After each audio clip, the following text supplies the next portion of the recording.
Hi, my name's Amy Ferguson. So I am a two-time breast cancer survivor. I was diagnosed in 2014 at the age of 28 with invasive ductal carcinoma. It was an estrogen receptor type, and then again in 2018, I was diagnosed with a second breast cancer on a different side, which was estrogen and progesterone-based breast cancer. At that time, I was 32, I think. In the time span of that time, for my first breast cancer, I underwent a lumpectomy first, and then chemotherapy, 4 rounds of adriamycin and Cytoxan, and then I underwent radiation for, there's so many I couldn't even count, I don't know.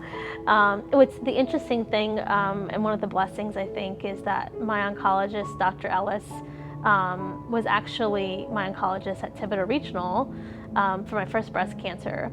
And my life, I was sort of single and living in Lafayette at the time, and by the time, and I had moved to New Orleans because I had met my fiance at that time. He had actually moved to West Jeff. So I was actually very blessed in that, so that he was able to kind of follow me through my care after my first diagnosis, and then through this second diagnosis. For my second diagnosis, we were more aggressive with it, for sure. And we decided to do a double mastectomy.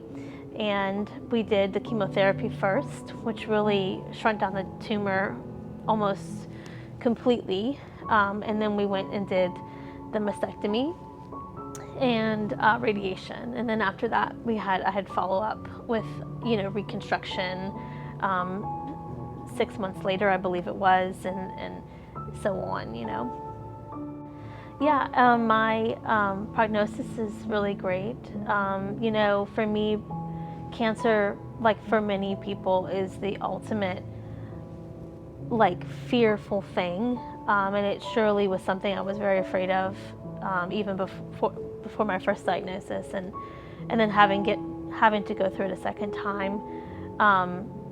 But I think that it's amazing what you're able to accomplish and go through. Sometimes it's things that you never would imagine that you're equipped to do. But with the blessing of a great support system, a great medical team, your family, your friends, whoever that is for you, you're able to, it sort of strengthens you, and helps you get through it. And by God's grace, of course, I was very blessed to have lots of people praying for me along the way. And I firmly believe that has something to do with the ability, the grace, to be able to get through things that you would never imagine you could before. My prognosis is great. Still go for my checkups, and I'm on the Zoladex shot monthly. It's an ovarian suppressor, and I take exemestane. So all of those are sort of preventative to prevent anything from ever coming back again. There's a lot of people I like to thank. First and foremost, I want to grab my phone just to make sure, because my memory is not always the best, as many breast cancer survivors and cancer survivors in general know and can relate to. So I mentioned Dr. Ellis, my oncologist, who's been there throughout the whole entire journey.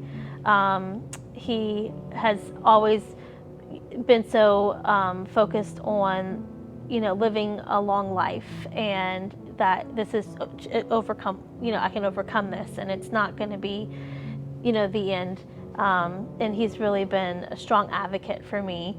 Dr. Harmon is amazing. She's a female radiation oncologist at West Jeff. My whole team's at West Jeff. And she really fought very aggressively for the best treatment options for me with radiation therapy. The whole my surgical team, Dr. Hendricks, who's now in Tennessee, but she was incredible. She was my breast surgeon, and she was so knowledgeable. And I think that first time we met, she literally stayed with me for 2 hours in the room and never looked at her watch. I mean, she was just devoted to her patients too. And then Dr. Womack, who's always been there, he's my reconstruction surgeon.